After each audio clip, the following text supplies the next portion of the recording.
Metal Shark, Loitering Munitions, Collaborative Swarming Behaviors.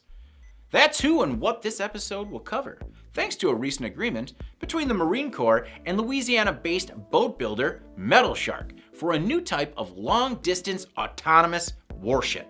Technically classified as the long-range unmanned surface vessel, the Metal Shark's objective will be to create a 30-foot craft capable of providing unmanned operations in delivering drones or the aforementioned loitering munitions that are capable of collecting information about a potential target before blowing it up. These Kamikaze drones would form what the Strategic Capabilities Office has dubbed a C-MOB capable of searching for and potentially waiting for targets before detonating.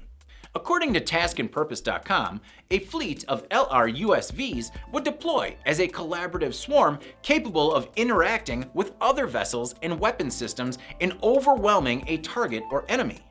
They may be autonomous, but personnel could still be used on board to ensure smooth operations and transition between different payloads.